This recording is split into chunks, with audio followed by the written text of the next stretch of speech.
Hello everyone, and welcome to Scheduling Part 1.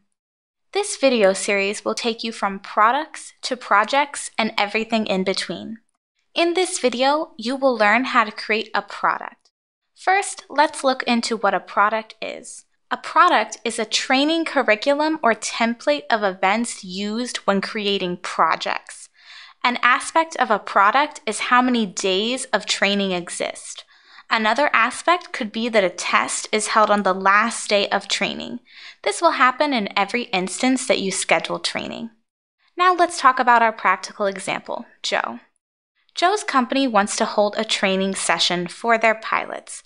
Instead of creating a new curriculum every time they want to hold training, they can create a product. This will cut down on scheduling time, making Joe's job a lot easier. Here we are in the Mint Web Assistant. We're going to head over to Products.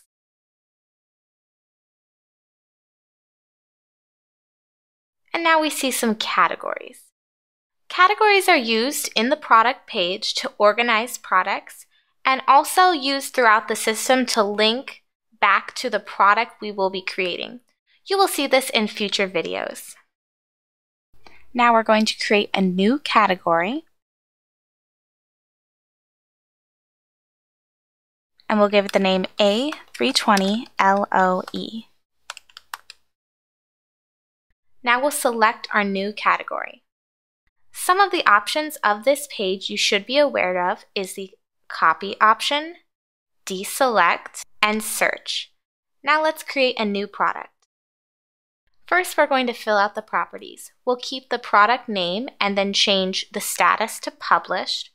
Published is when you want to use and schedule this product. Not published is when you're still working on it, and archived means you don't want to make any more changes. We'll select a valid from date, which is when we can start using this product. And then we'll head over to our product design. This is where the events in our product will show up. You can zoom in and out at will. And then you can go and create a new event. So we'll call this day 1 of our training. We'll keep the color blue. We'll set the initial day to be the first day.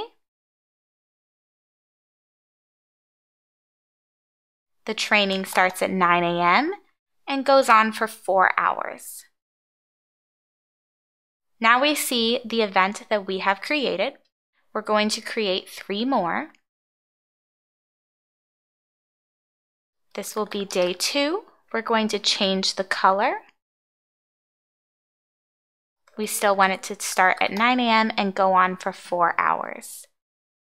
Another way to create a new event is to right-click on the event, copy, and then place the event. Then we can double-click to edit the properties.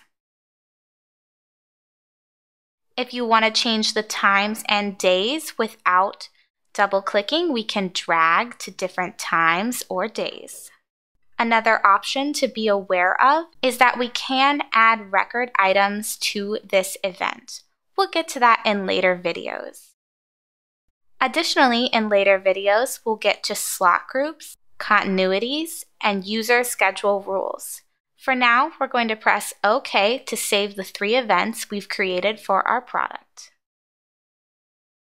This has been Scheduling Part 1. Thanks for watching.